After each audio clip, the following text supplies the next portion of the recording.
नमस्कार। आज हम डिस्कस करेंगे इंपॉर्टेंट करंट अफेयर के क्वेश्चन। देखिए इंपॉर्टेंट करंट अफेयर के क्वेश्चन जो है हम डिस्कस करेंगे और हर एक क्वेश्चन जो है वो आपके एग्जाम पॉइंट ऑफ व्यू से जो है वो बहुत इंपॉर्टेंट है। चाहे आपका कोई भी एग्जाम है जहाँ पर करंट अफेयर के क्वेश्चन पूछे जाएंगे, डेफिनेटली जो है वो आपको यहाँ पर हेल्प मिलेगी। इससे पहले भी जो है हम करंट अफेयर की बहुत सारे वीडियोज़ जो है वो डिस्कस कर चुके हैं। ये वीडियो जो है वो अगस्त महीने का सेकेंड पार्ट है करंट अफेयर का, और इससे पहले की वीडियोज़ में जो है हमने जनवरी, फरवरी, मार्च, अप्रैल, मई, जून, जुलाई, अगस्त इन सभी महीनों के जो है वो डिस्कस कर लिए हैं। तो वहाँ से आप बाकी के मंथ को कवर कर सकते हैं और प्लेलिस्ट में आपको जो है वो अलग से मिल जाएंगे। यहाँ पर देखिए, आप यहाँ पर जो है आज का पहला क्वेश्चन है हमारे पास दिया गया। बोलते हैं what was the theme for the 77th independence day celebration at Delhi's red fort. तो बोलते हैं कि दिल्ली के लाल किले पर जो 77 नंबर का स्वतंत्रता दिवस मनाया गया, उसकी थीम क्या रखी गई थी, कब मनाया जाता है इंडिपेंडेंस डे। तो इंडिपेंडेंस डे जो है वो 15 अगस्त को जो है वो मनाया जाता है। अब 15 अगस्त को ये मनाया गया तो उसकी थीम क्या रखी गई थी, इसकी एक स्पेसिफिक थीम रखी गई थी। इस बार जो आज़ादी का अमृत महोत्सव जो है उसको दर्शाती है, तो उसकी थीम रखी गई थी nation first always first. Option B जो है वो सही आंसर है, नेशन फर्स्ट ऑलवेज फर्स्ट जो है वो इसकी थीम रखी गई थी। आपको पता है कि हम आज़ादी का अमृत महोत्सव जो है वो सेलिब्रेट कर रहे हैं और इस बार 77th इंडिपेंडेंस डे था।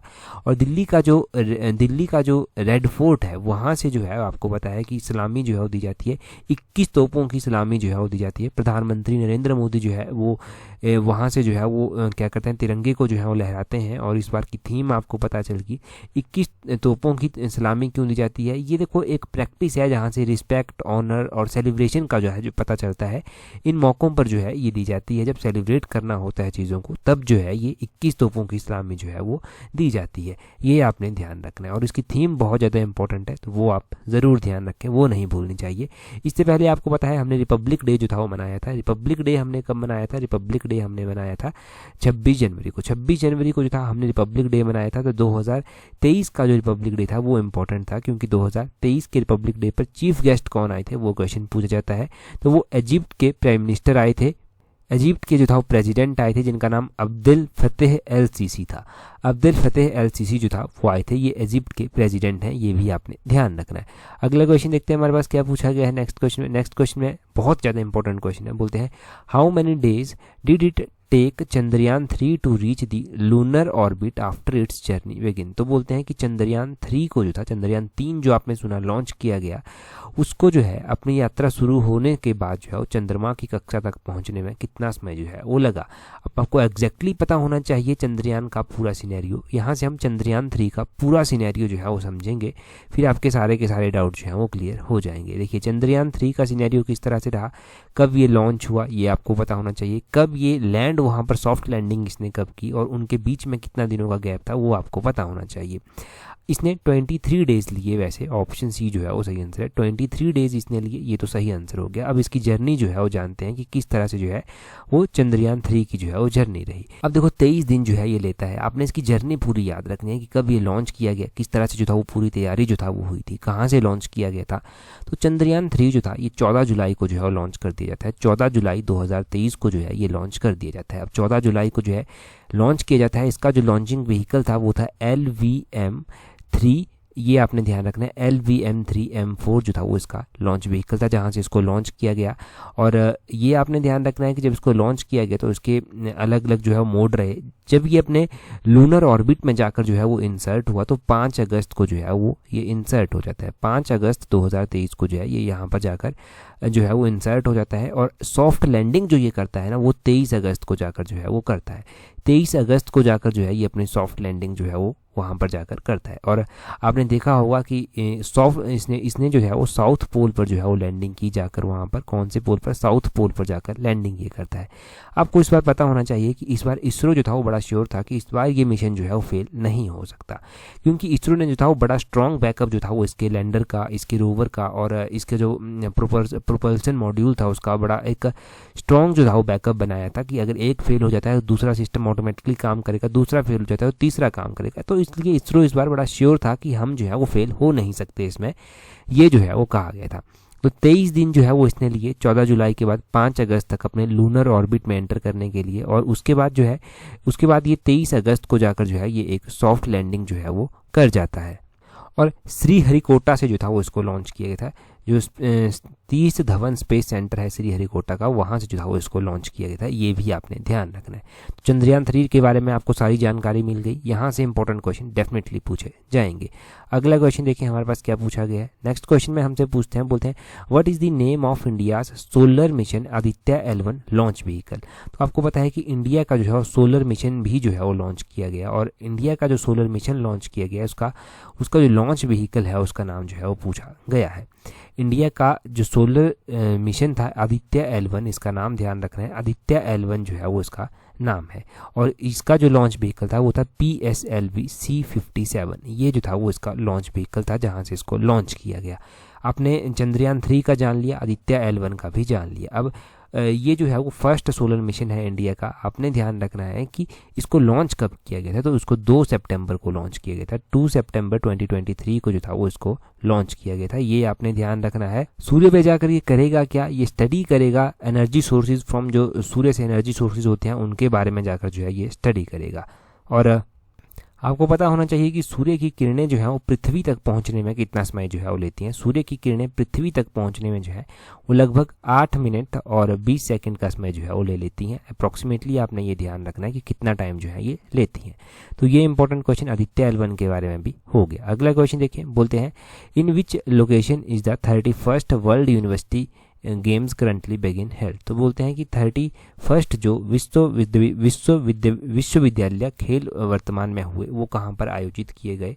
तो बोलते हैं कि वर्ल्ड यूनिवर्सिटी गेम्स जो हुए अभी वो चाइना में जो है वो ऑर्गेनाइज किए गए। और वर्ल्ड यूनिवर्सिटी गेम्स जो है वो आपने ध्यान रखना है कि इसमें चाइना में जो है वो कहाँ पर जो था वो किए गए, चाइना के चेंगडू रीजन में जो था ये किए गए। ये आपने ध्यान रखना है, चाइना के चेंगडू रीजन में ये किए गए। और 31st नंबर के ये वर्ल्ड यूनिवर्सिटी गेम्स थे। और यहाँ पर मेडल टैली की अगर हम बात करें तो इंडिया ने यहाँ पर जो था वो कितने मेडल जो था वो जीते, ये आपको पता होना चाहिए। इंडिया ने यहाँ पर जो था वो 11 गोल्ड मेडल जीते, यहाँ पर इंडिया ने 5 सिल्वर मेडल जीते और 10 जो था वो इंडिया ने ब्रॉन्ज मेडल जो था वो जीते। तो टोटल इंडिया यहाँ पर कितने मेडल लेकर आया, टोटल इंडिया यहाँ पर जो था वो 26 मेडल लेकर जो है वो आया। ये आप ध्यान रखें। टॉप किस कंट्री ने जो था वो किया, चाइना ने जो था वो टॉप किया। चाइना ने 90 जो था वो गोल्ड मेडल जीते, 37 जो था वो सिल्वर मेडल जीते और 33 जो था वो चाइना ने जो था वो ब्रॉन्ज मेडल जीते और टोटल 160 मेडल जो था वो चाइना ने जीते। दूसरे नंबर पर जो था वो जापान रहा। जापान ने 20 गोल्ड मेडल जीते और 28 इसने सिल्वर मेडल जीते और 35 जो था वो इसने ब्रॉन्ज मेडल जीते और टोटल 83 मेडल करके ये सेकंड पोजीशन पर रहा। इंडिया 7th पोजीशन पर है। वैसे ये भी आप ध्यान रखें कि इंडिया कौन सी पोजीशन पर है, तो 7th पोजीशन पर इंडिया है इन वर्ल्ड यूनिवर्सिटी गेम्स में, ये आपने ध्यान रखना है। चलिए जी अगला क्वेश्चन देखते हैं हमारे पास क्या पूछा गया है नेक्स्ट क्वेश्चन में हमसे पूछा गया है India's first 3D printed post office inaugurated इन। तो इंडिया का पहला जो 3D प्रिंटेड पोस्ट ऑफिस है उसकी इनॉग्रेशन की गई। तो ये इनॉग्रेशन जो था वो कहाँ पर की गई, कौन सी सिटी में जो था वो इनॉग्रेशन हुई, ये हुई बेंगलुरु सिटी में। ऑप्शन बी जो है वो सही आंसर होगा। देखिए आपने ध्यान रखना है बेंगलुरु में जो था वो इसको इनॉग्रेट किया गया और टोटल जो है ये 43 डेज में जो है वो बनकर तैयार हो गया। ये जो है 1021 स्क्वायर फीट एरिया में जो है वो फैला हुआ स्ट्रक्चर है। और आपने ध्यान रखना है कि ये स्ट्रक्चर जो है वो L&T कंपनी के द्वारा जो है वो बनाया गया है और किसकी सहायता से बनाया गया है, IIT मद्रास की सहायता से जो है ये बनाया गया है। ये आपने ध्यान रखना है, IIT मद्रास की सहायता से साथ में बनाया गया है और बड़ी ही कम कॉस्ट पर जो है ये बनाया गया है। ये भी इसकी एक स्पेसिफिकेशन है। तो इतना ही पूछा जाएगा, यहीं से कवर हो जाएंगे क्वेश्चन। अगला क्वेश्चन देखें, बोलते हैं who has been appointed as the new prime minister of Cambodia. तो कंबोडिया के नए प्रधानमंत्री किसे नियुक्त किया गया है। देखिए कंबोडिया के नए प्राइम मिनिस्टर जो है वो बनाया गया है हुन मानेत को। ऑप्शन बी जो है वो सही आंसर है। हुन मानेत जो है ये कंबोडिया के नए प्राइम मिनिस्टर जो है वो बने हैं। आपने क्या ध्यान रखना है कि कंबोडिया कंट्री जो है वो इसकी कैपिटल कहाँ पर है। तो कंबोडिया कंट्री की कैपिटल जो है वो कहाँ पर है, इसकी कैपिटल है नॉम पेन्हे में जो है वो इसकी कैपिटल है। ये आपने ध्यान रखना है, यहाँ पर इसकी कैपिटल होगी ये नॉम पेन में। इसमें इसकी जो है वो कैपिटल है और इसकी करेंसी जो है वो क्या है, ये भी आपको पता होना चाहिए कि कंबोडिया की करेंसी क्या है। कंबोडिया जो है तो इसकी करेंसी रियल है। ये आपने ध्यान रखना है कि रियल जो है वो इसकी करेंसी है, RIEL ये जो है वो इसकी करेंसी है। ये आप ज़रूर ध्यान रखें कि इसकी करेंसी और इसकी कैपिटल जो है वो क्या हुई, इतना ज़रूरी है यहाँ से जानने के लिए। और यहाँ पर एक और नाम दिया गया है जॉर्जिया मेलोनी। ये किस कंट्री की जो है वो प्राइम मिनिस्टर है, ये आपने कमेंट करके बताना है। शायद मैंने लास्ट एडिशन में आपको ऑलरेडी बताया था। यहाँ पर ताइप एर्डोगन दिया गया है, ये जो है वो किस कंट्री के जो है वो प्राइम मिनिस्टर प्रेसिडेंट हैं। तो ये क्या है, पहले तो ये पता होना चाहिए, और किस कंट्री के हैं ये भी आपको पता होना चाहिए। तो ताइप और एर्दोगन जो है ये प्रेसिडेंट हैं, टर्की के प्रेसिडेंट हैं। ये आपने ध्यान रखना है कि कौन सी कंट्री के हैं। तो टर्की के जो है ये प्रेसिडेंट्स हैं, ये भी आप ज़रूर ध्यान रखें। तो ये हो गया क्वेश्चन के बारे में। अगला क्वेश्चन देखिए हमारे पास क्या है। नेक्स्ट क्वेश्चन में बोलते हैं which date has been designated as national javelin day in India. तो बोलते हैं जेवलिन, देखो ये एक आपको पता है भाला जो होता है, भालों को फेंकते हैं, जेवलिन वही गेम हुआ। तो नीरज चोपड़ा जब से उन्होंने गोल्ड मेडल जो है वो जीता है, उसके बाद जो है वो काफ़ी फेमस हुआ, और ये खेल भी जो है वो काफ़ी सुर्खियों में आया, क्योंकि इंडिया ने रेयर जो है वो गोल्ड मेडल जीते हैं। पहली बार इंडिया ने गोल्ड मेडल जीते। तो ये डे जो है वो 7 अगस्त को जो है वो मनाया जाता है। बड़ी संभावना है कि इस तरह का डे जो है वो पूछ लिया जाए कि कब जो है ये डे मनाया जाता है, नेशनल जेवलिन डे। और क्या नीरज चोपड़ा के बारे में हमने कोई क्वेश्चन जो है वो अभी हाल फिलहाल में पढ़ा है? तो हाँ, अगस्त के महीने में ही तो हमने इससे पिछला एडिशन जो था वो वहाँ पर एक क्वेश्चन जो था वो नीरज चोपड़ा के बारे में पढ़ा था। हमने क्या इंपॉर्टेंट क्वेश्चन जो था वो नीरज चोपड़ा के बारे में पढ़ा था। तो आपने ध्यान रखना है कि इन्होंने जो था वो गोल्ड मेडल जो था वो जीता था। इन्होंने जो है वो कहाँ पर गोल्ड मेडल जीता था? इन्होंने वर्ल्ड एथलेटिक्स चैंपियनशिप में जो था वो अभी गोल्ड मेडल जीता है कुछ टाइम पहले, तो तब ये सुर्खियों में था वो आए थे। तो ये आपने ध्यान रखना है कि ये नीरज चोपड़ा ने जो है वो पहले इंडियन बने हैं जिन्होंने वर्ल्ड एथलेटिक्स चैंपियनशिप में जो था वो गोल्ड मेडल जीता है जेवलिन थ्रो में। और ये इसलिए चर्चा में आए तो इसीलिए जो है ये नाम इंपॉर्टेंट हो गया, जेवलिन थ्रो भी। अगला क्वेश्चन देखिए, बोलते हैं where was the G20 ministerial conference on women's empowerment health. तो बोलते हैं कि G20 की जो महिलाओं की सशक्तिकरण को लेकर एक सम्मेलन हुआ, ये कहाँ पर जो है वो हुआ? तो ये गांधीनगर में जो था वो हुआ। ऑप्शन बी सही आंसर है। गांधीनगर कहाँ पर पड़ता है? गुजरात में जो है ये गांधीनगर पड़ता है। ये आपने ध्यान रखना है। और आप क्या यहाँ से ध्यान रख सकते हैं कि G20 की पहली शेरपा मीटिंग जो हुई थी, पहली शेरपा मीटिंग जो था वो इसकी उदयपुर में हुई थी। G20 की पहली finance and central bank dispute meeting Bengaluru में जो था वो हुई थी। और G20 की पहली इंफ्रास्ट्रक्चर वर्किंग ग्रुप मीटिंग जो था वो पुणे में हुई थी। G20 की पहली हेल्थ वर्किंग ग्रुप मीटिंग जो था वो तिरुवनंतपुरम में जो था वो हुई थी। G20 की पहली meeting energy transition working group की जो था वो बेंगलुरु में जो था वो हुई थी। G20 की पहली टूरिज्म वर्किंग ग्रुप मीटिंग जो था वो रन ऑफ कच्छ में जो था वो हुई थी। G20 फॉरेन मिनिस्टर मीटिंग जो था वो न्यू दिल्ली में जो था वो हुई थी। G20 की पहली जो कल्चर वर्किंग ग्रुप मीटिंग हुई थी वो खजुराहो में जो था वो हुई थी। और खजुराहो का क्वेश्चन ये बहुत इंपॉर्टेंट है कि first culture working group meeting इसकी कहाँ पर जो था वो हुई थी? G20 की गांधीनगर में एक और मीटिंग हुई थी, first disaster management working meeting जो था वो इसकी यहाँ पर हुई थी गांधीनगर में। ये भी आपने ध्यान रखना है। और गांधीनगर में जो था वो G20 की इसके अलावा एक और मीटिंग भी हुई थी, वो थी second energy working group meeting. वो भी आपने ध्यान रखना है कि second energy working group meeting जो था वो G20 की कहाँ पर जो था वो हुई थी। तो ये कुछ हमने इंपॉर्टेंट वेन्यू जो था वो जान लिए। G20 की मीटिंग्स जो था वो कहाँ कहाँ पर डिस्कस करने को तो बहुत कुछ है। जैसे गांधीनगर में ही जो था वो इसकी 2-3 मीटिंगें जो है वो हो चुकी हैं। 3 तो अभी हमने जान ली, एक और हुई थी जो third finance minister and central bank governor meeting थी, वो कहाँ पर हुई थी? वो गांधीनगर में ही जो था वो हुई थी। ये भी आपने ध्यान रखना है। और जॉइंट हेल्थ फाइनेंस मिनिस्टर की मीटिंग जो था ये भी गांधीनगर में हुई थी। चौथे नंबर की हेल्थ वर्किंग मीटिंग जो था ये भी गांधीनगर में ही हुई थी। तो ये डिस्कस करने को तो बहुत कुछ है, परंतु थोड़ी थोड़ी हमने डिस्कस कर ली। अगर एग्जाम में पूछा जाए और याद रह जाए तो बहुत अच्छी बात है। आगे क्वेश्चन में क्या बोलते हैं on which location Russia's lunar 25 space craft targeted land for exploration of moon. तो बोलते हैं कि रूस का जो लूना 25 लॉन्च किया गया था, चंद्रयान 3 के बाद में ये लॉन्च किया गया था। तो बोलते हैं ये किस स्थान पर जो था वो उतरना था, इसका लक्ष्य क्या रखा गया था? आपको पता है ये फेल हो गया, ये जो था वो सक्सेसफुल नहीं हो पाया। हालांकि हमारा चंद्रयान 3 जो था वो इससे कम कॉस्ट पर बना था और ये जो था वो सक्सेसफुल हो गया। लूना जो था वो बना भी जो था वो ज़्यादा कॉस्ट में था और पहुंच भी चंद्रयान 3 से पहले गया था, परंतु सॉफ्टली लैंड नहीं कर पाया, वहाँ तक नहीं पहुँच पाया ढंग से, बीच में ही जो था वो ये फेल हो गया। ये मून के साउथ पोल पर ही लैंड होना था। ऑप्शन डी सही आंसर है। मून साउथ पोल जो है वो सही आंसर हो जाएगा, यहीं पर जो था ये लैंड होना था। तो ये इतना आप ध्यान रखें। और ऐसा भी क्वेश्चन पूछा जा सकता है कि लूना 25 जो था वो कहाँ पर भेजा गया था? तो ये मून पर जो था वो भेजा गया था। किसके द्वारा जो था वो भेजा गया था? तो रशिया के द्वारा जो था वो भेजा गया था। ये भी आप ध्यान रखें। तो किस तरह से भी जो है वो क्वेश्चन बन सकते हैं, बस आपको तैयारी पता होना चाहिए क्वेश्चन के बारे में। आगे बोलते हैं recently who has been taken charge as chairman of the central board of indirect taxes and customs. तो CBIC central board of indirect taxes and custom के जो है वो नए चेयरमैन जो है वो कौन बने हैं? तो ये बने हैं संजय कुमार अग्रवाल। ऑप्शन ए जो है वो सही आंसर है। संजय कुमार अग्रवाल जो है ये CBIC के जो है वो नए चेयरमैन बने हैं। ये मोस्ट इंपॉर्टेंट क्वेश्चन है, पूछा गया तो डायरेक्टली पूछ लिया जाएगा, तो आपके माइंड में जो है वो इसका आंसर होना चाहिए। संजय कुमार अग्रवाल जी का नाम ये पता होना चाहिए। आगे बोलते हैं which country hosted the 10th edition of Talisman Sabre exercise. तो बोलते हैं तालिस्मान सेबर अभ्यास जो हुआ, ये एक्सरसाइज हुई है किसका? 10th नंबर का जो संस्करण था इसका, 10th नंबर का जो एडिशन था, इसकी मेजबानी किस देश ने जो था वो की? तो 10th नंबर के एडिशन की मेजबानी जो था वो ऑस्ट्रेलिया कंट्री के द्वारा की गई। ऑप्शन सी जो है वो ऑस्ट्रेलिया सही आंसर हो जाएगा। चलो ठीक है, ऑस्ट्रेलिया ने जो है वो इसकी मेजबानी की।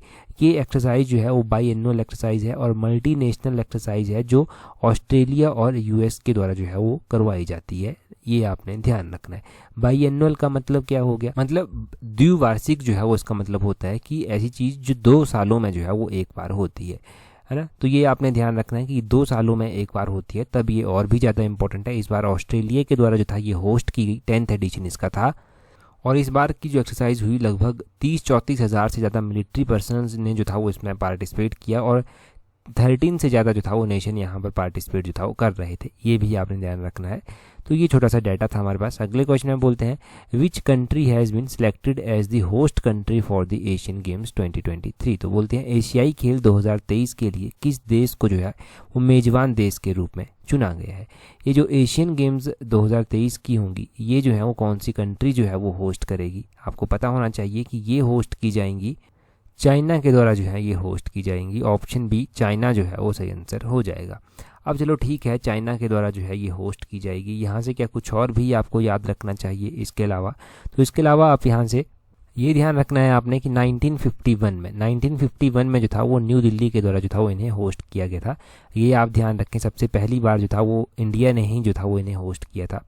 और उसके बाद आपने ध्यान रखना है कि 1982 में भी जो था वो इंडिया ने ही इन्हें होस्ट किया था। कि 1982 में किस कंट्री के द्वारा इन्हें होस्ट किया गया था? तो इंडिया के द्वारा ही जो था वो होस्ट किया गया था। और अभी लास्ट एडिशन जो था इसका हुआ था, मतलब अभी तो 2023 में चाइना होस्ट करेगा, इससे पहले 2018 में जो था ये गेम्स हुई थी। 2018 में जो है ये इंडोनेशिया जकार्ता में जो था वो होस्ट की गई थी, रखी यहाँ पर जो था इंडोनेशिया के द्वारा जो था वो इन्हें होस्ट किया गया था। और 2026 की अगर हम बात करें तो 2026 की जो जो गेम्स होंगी उनको जो है वो कौन कंट्री जो है वो होस्ट करेगी, वो भी आपको पता होना चाहिए। तो 2026 की जो एशियन गेम्स होंगी उनको जो है जापान कंट्री जो है वो होस्ट करेगी। कौन सी कंट्री होस्ट करेगी जी? जापान कंट्री होस्ट करेगी। तो मोस्ट इंपॉर्टेंट क्वेश्चन यहाँ से ये बने कि सबसे पहली एशियन गेम्स जो था वो किसके द्वारा होस्ट की गई थी? हमारा भारत इंडिया के द्वारा न्यू दिल्ली में होस्ट की गई थी। 1982 में भी जो था वो इंडिया के द्वारा ही जो था वो इन्हें होस्ट किया गया था। और उसके बाद 2018 में इंडोनेशिया ने जो था वो इन्हें होस्ट किया था। 2023 में चाइना होस्ट करेगा और 2026 में जो है वो जापान, आपने ध्यान रखना है कि जापान ने जो है वो इन्हें होस्ट करना है। तो ये सारा इंपॉर्टेंट डाटा यहाँ से निकल कर आया, ये सारा आपने ध्यान रखना है। अगला क्वेश्चन देखते हैं हमारे पास क्या पूछा गया है। नेक्स्ट क्वेश्चन में बोलते हैं on which day international youth day celebrated every year. तो इंटरनेशनल यूथ डे बोलते हैं कि प्रत्येक वर्ष कब मनाया जाता है। देखिए यूथ डे जो है वो इंटरनेशनल यूथ डे जो है वो कब मनाया जाता है? तो ये मनाया जाता है अगस्त 12 को। ऑप्शन सी जो है वो सही आंसर है। अगस्त 12 को जो है वो मनाया जाता है। अब आप कहेंगे कि आपने इस तरह का एक और डे जो है वो पढ़ा है, वो कौन सा इंपॉर्टेंट डे है? तो वो 12 जनवरी का दिन आपने पढ़ा है। 12 जनवरी का दिन भी जो है वो यूथ डे के रूप में मनाया जाता है, परंतु ये मनाया जाता है हमारा नेशनल यूथ डे। दोनों के दोनों डे जो है वो इम्पोर्टेंट है, नेशनल यूथ डे भी और जो हमारा इंटरनेशनल यूथ डे है वो भी आपके लिए इम्पोर्टेंट है। तो ये दोनों ही आपने ध्यान रखने हैं। अगले क्वेश्चन में देखिए क्या बोलते हैं which recently 15th edition of BRICS summit concluded in. तो बोलते हैं अभी हाल फिलहाल में ब्रिक्स देशों का जो 15वें नंबर का एडिशन हुआ वो कहाँ पर जो था वो कंक्लूड हुआ, कहाँ पर इस संस्करण का जो है वो संपन्न हुआ? तो ब्रिक्स कंट्रीज़ और इनका जो 15th नंबर का एडिशन हुआ, ये सारा आपको पता होना चाहिए। ये जो है वो कहाँ पर कंक्लूड हुआ? ये कंक्लूड हुआ जॉनसनबर्ग में। ये आपने ध्यान रखना है, जॉनसनबर्ग में ये हुआ। ऑप्शन ए जो है वो सही आंसर हो जाएगा। कहाँ की ये सिटी है ये भी तो पता होना चाहिए ना आपको कि ये कहाँ की सिटी है। तो ये जो है ये साउथ अफ्रीका की एक सिटी है, साउथ अफ्रीका की जो है ये एक सिटी है। और अगस्त महीने में 22-24 अगस्त को जो था उसको कंक्लूड किया गया, ये आपने ध्यान रखना है। अगर हम ब्रिक्स देशों की बात करते हैं तो ब्रिक्स कंट्रीज़ बहुत ही ज़्यादा इंपॉर्टेंट है। ब्रिक्स कंट्रीज़ जो हैं वो इम्पॉर्टेंट हैं और एग्ज़ाम में जो है वो पूछी जाती हैं। तो B stand for Brazil, Brazil के लिए जो है ये स्टैंड करता है। R stand for Russia, R जो है वो रशिया के लिए स्टैंड करता है। आई स्टैंड फॉर इंडिया, ये इंडिया के लिए स्टैंड करता है। सी स्टैंड फॉर चाइना, ये आपने ध्यान रखना है। और S stand for south Africa, ये आपने ध्यान रखना है कि कौन सी जो इसमें BRICS है वो किस तरह से जो है वो किस कंट्री को जो है वो रिप्रेजेंट करते हैं। और 15वें नंबर का एडिशन कहाँ पर हुआ ये भी आपको पता होना चाहिए। साउथ अफ्रीका में जो है वो हुआ, सिटी का नाम पता होना चाहिए। देखो ब्रिक्स का ध्यान रखना है कि ये जो था वो 2001 में जो था 2001 में ये टर्म जो था वो कॉइन की गई थी, परंतु उस टाइम BRIC ब्रिक ही हुआ करता था। एस जो है वो बाद में चलकर यहाँ पर जुड़ा। एस तब जुड़ा जब साउथ अफ्रीका ने इसको ज्वाइन किया, और साउथ अफ्रीका ने जो था वो 2010 में चलकर जो था वो इसको ज्वाइन किया था। ये भी आपने ध्यान रखना है। ब्रिक्स ये भी आपको पता होना चाहिए कि रिप्रेजेंट करता है 41% ऑफ ग्लोबल पॉपुलेशन, 41% ये ग्लोबल पॉपुलेशन को जो है वो रिप्रेजेंट करता है। 24% of global GDP, global GDP का ये 24% जो है वो कवर करता है। और ग्लोबल ट्रेड का ये 16% जो है ये कवर करता है। तो 41% of global population, 24% of global GDP और 16% ऑफ ग्लोबल ट्रेड जो है ये जो है वो क्या करता है, रिप्रेजेंट करता है। ये पता चल गया। ब्रिक्स का एक न्यू डेवलपमेंट बैंक भी है। न्यू डेवलपमेंट बैंक जो ब्रिक्स का है उसके बारे में भी ध्यान रखना है कि न्यू डेवलपमेंट बैंक जो है ये कब स्थापित किया गया था। तो ये 2014 में जो था वो बनाया गया था ब्रिक्स का न्यू डेवलपमेंट बैंक। 2014 में ये बना था ब्रिक्स का न्यू डेवलपमेंट बैंक, ये भी आपको पता चल गया। तो ये पूछा जाए आपसे यहाँ से कि इनमें से किसकी स्थापना कब हुई, तो वो सारा आपको पता होना चाहिए और टिप्स पर याद होना चाहिए। बेसिक क्वेश्चन है।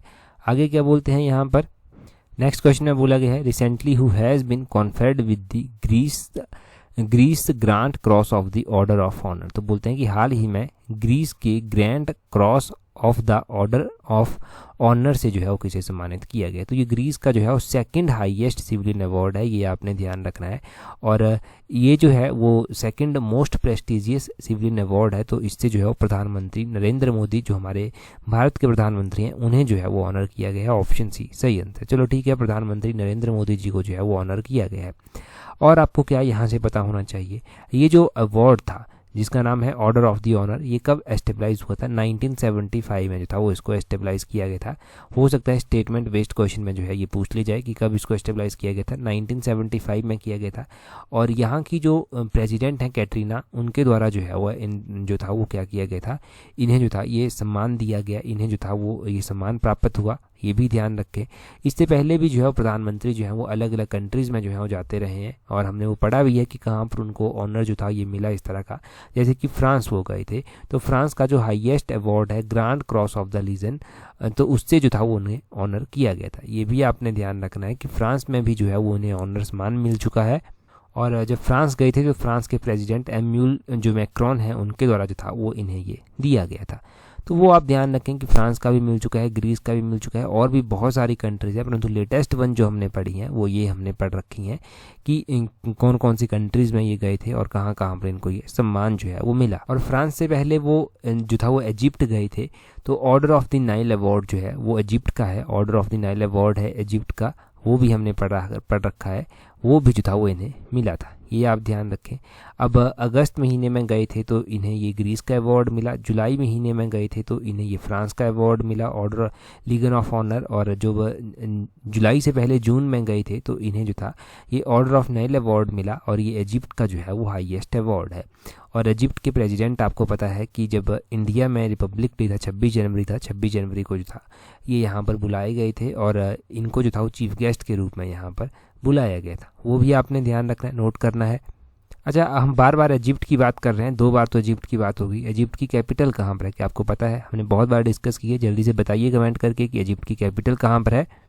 एक और क्वेश्चन है हमारे पास उससे पहले देखिए आपसे एक शिकायत है। शिकायत इस तरह से है कि मैं आपसे कुछ भी पूछता हूं तो एक्टिवली जो है वो रिस्पांस नहीं मिलता। बहुत कम बच्चे ऐसे हैं जो रिस्पांस देते हैं। ऐसा नहीं है कि रिस्पांस नहीं देते, परंतु बहुत ही कम है जो रिस्पांस देते हैं। तो देखिए आपको भी रिस्पांस देना चाहिए ताकि एक प्रॉपर कन्वर्सेशन जो है हमारे बीच बनी रहे। तो आप भी रिस्पांस दिया करें अगर कुछ पूछा जाता है। अभी आप क्वेश्चन देखें, क्वेश्चन का आंसर तो आप बहुत बताते हैं, परंतु कुछ और भी मैं पूछ लेता हूँ। लास्ट टाइम मैंने आपसे पूछा था कि हम पेन के साथ जो है वो डिस्कशन कर रहे हैं, तो क्या हम अच्छे कर रहे हैं या फिर कोई इम्प्रूवमेंट की ज़रूरत है। तो बहुत कम रिव्यू जो था वो उसके ऊपर आए थे। तो थोड़ा सा आप भी बताया करें ताकि हम इम्प्रूव कर पाएँ, क्योंकि आपकी सजेशंस बहुत ज़रूरी होती हैं। अभी देखिए जी, क्वेश्चन है आपके पास आपसे अभी जो आपको कमेंट करके बताना है, who has been conferred the Lokmanya Tilak national award in 2023। तो बोलते हैं 2023 में लोकमान्य तिलक राष्ट्रीय पुरस्कार से किसे सम्मानित किया गया है। तो ये आपने कमेंट करके बताना है। लास्ट एडिशन जो अगस्त महीने का हमने डिस्कस किया था उसमें हमने ये डिस्कस किया था। टेलीग्राम पर अगर अभी तक ज्वाइन नहीं किया है तो अपने टेलीग्राम से @allexam31 इस तरह से सर्च करना, आपको हमारा टेलीग्राम चैनल भी मिल जाएगा। तो आज की इस वीडियो में इतना ही काफ़ी है। That's all for today. Thank you very much for watching and listening it very patiently.